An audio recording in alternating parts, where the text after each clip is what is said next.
Hi, everybody. Mitch Tannenbaum here. Thanks for joining me today for this week's Security News Update.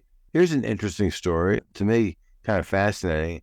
A researcher took a brand new iPhone, installed the top 100 apps for the iPhone on that phone, and just left it there for a week and just to see what happened. What he discovered was that the phone made a query of some website, some address, every 26 seconds, even though it was sitting there idle. It appears that the iPhone was 42% more active sitting on the dresser than an Android phone, but the Android phone talked to China and Russia more than the iPhone did.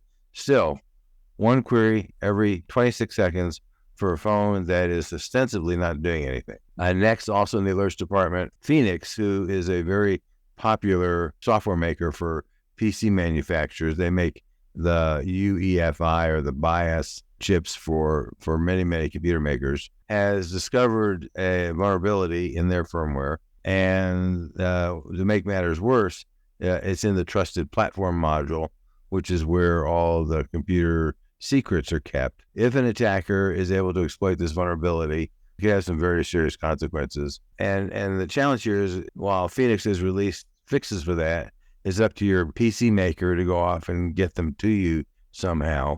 And, we shall see. But hundreds of models of computers and older computers are likely never to be patched. Next, in the interesting issues department, the battery maker, one of the battery makers for both Apple and Tesla, says that they have created a battery with a 100 times more energy density than conventional batteries. So it's able to store 100 times more energy than a regular lithium-ion battery.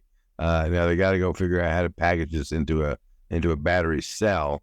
But still, assuming this pans out, this is a huge breakthrough for everything from your cell phone to electric cars.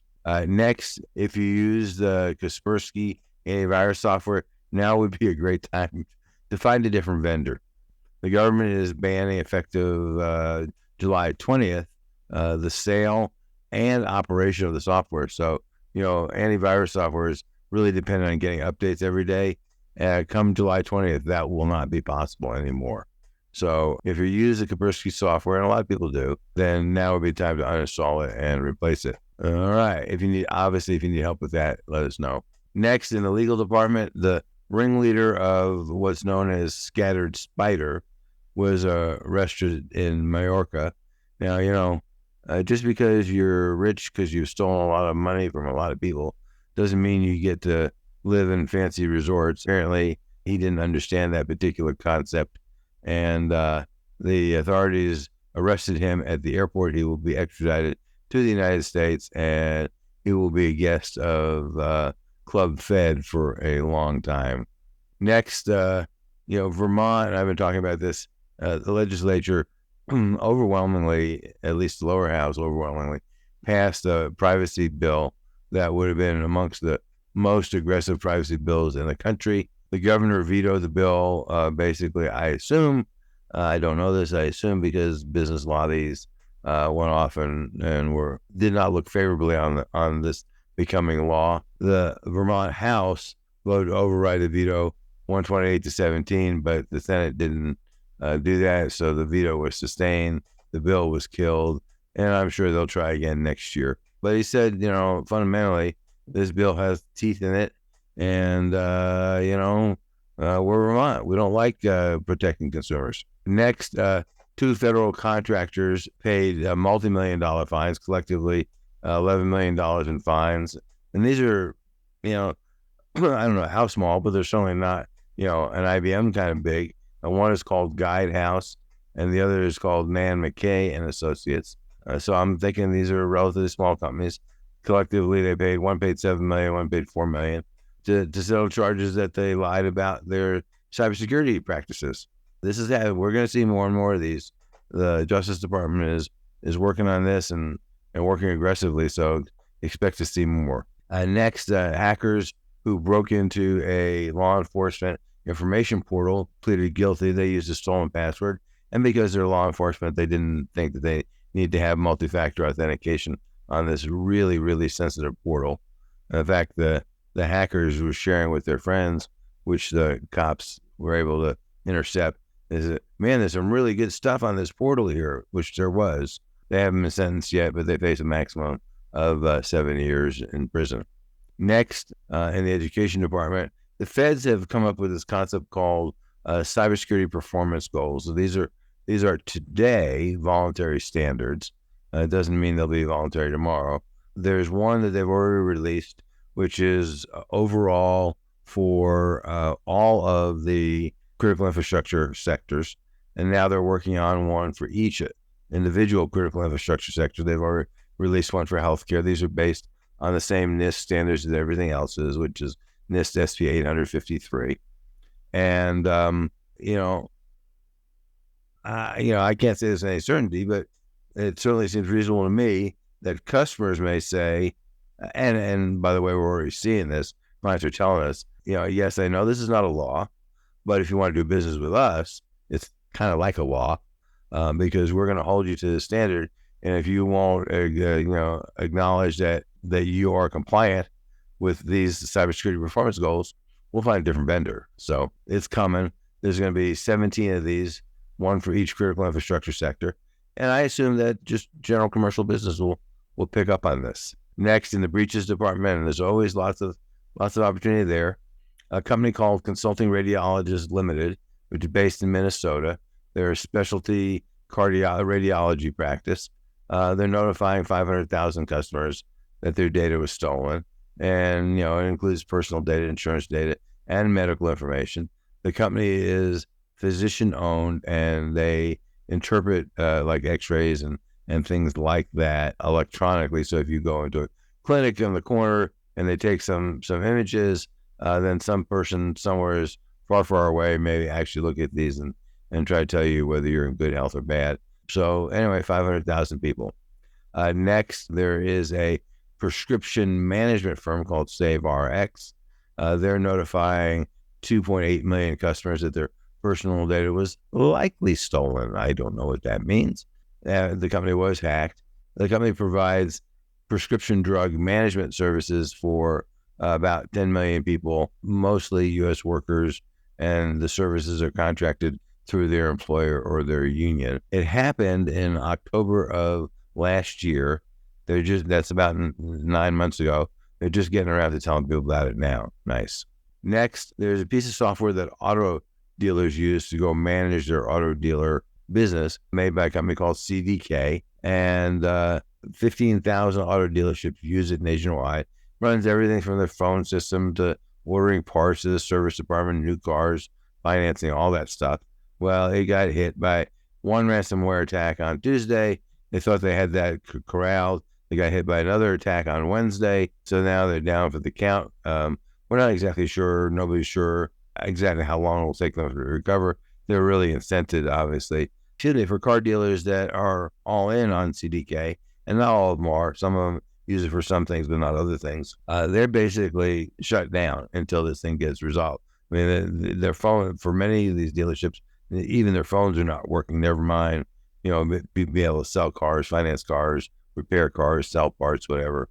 Some dealerships are resorting to sticky notes, right? If you have, for example, a mechanic, and the mechanic is, a regular customer of yours, and he needs a set of brakes for a job, well, you just write that down on a sticky note and say, I just sent Joe, brake parts for, 56 Chevy, whatever, and, you'll figure out how to bill him for it later.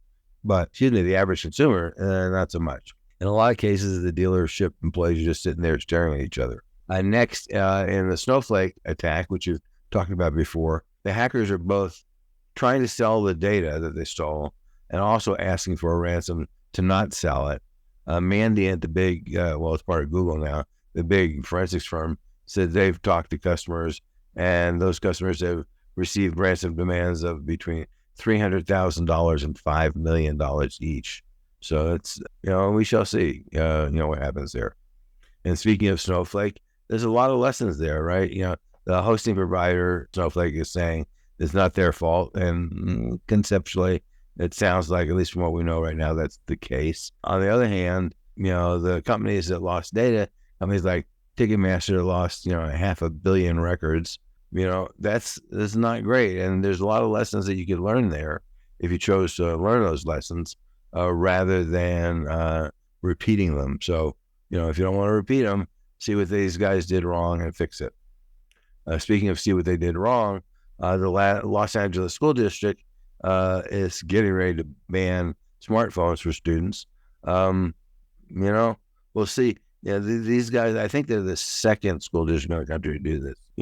Obviously kids are addicted to their smartphones and they're surreptitiously playing with their smartphones under their desk in class and stuff like that, which, is not necessarily the greatest learning environment, but we'll see how this goes. They're coming up with some policies.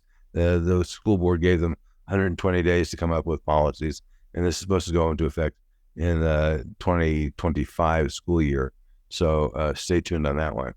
Next, the EU is pushing forward with its proposed bill that would require cloud providers to search for child sexual abuse material, so-called CSAM or kiddie porn. Needless to say, this effectively means the end of end-to-end encryption, because now, Apple tried last year to say, well, we'll just go off and put some software on your phone and we'll scan this stuff on your phone. And that was so unpopular. Even Apple, which never does this, made a complete 180-degree about face and said, we're kidding you. We shall see what happens here. This looks like it's likely to become law in Europe. And then the companies, have to decide, do we build two versions of our software, one for Europe and one for the rest of the world?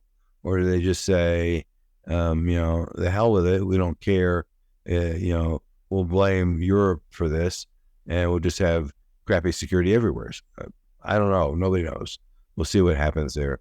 But certainly something to watch, because I think it's likely that they're going to have one standard, which is, basically no security, because it's more expensive to make two versions of the software. And last in our news bites, are you ready for fifth party breach? We have a prominent case of fifth party breach. We're hearing more victims of the Snowflake attack are being uncovered, mostly because they're required to disclose the breach to regulators. The Kansas City Police Department was hacked. We know that. And now the hackers are leaking sensitive police case files. So, that's not great. There is a bug in Microsoft software that allows hackers pretty easily to spoof Microsoft employee, Microsoft domain emails. This is not good. Microsoft has not fixed it yet.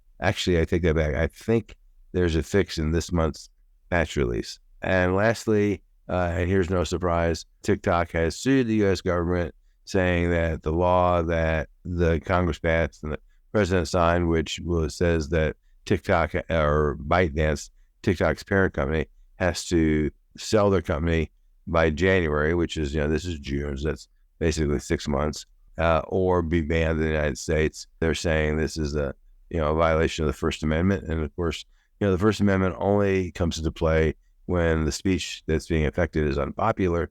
So this certainly falls into the category of that. We shall see what the courts have to say. But there's a lot of people who are suing the government over this. And, stay tuned. We'll see what happens. We'll learn a lot more before January, I am sure. So with that, that's all I have for today. Until next time, stay safe. And if you have any questions for us, please give us a shout. Take care. Thank you for watching. For more information or to purchase this or any other of our board or executive services, visit us at cybersecurity.com. Call us at 303-887-5864 or email us at rh@cybersecurity.com. Goodbye.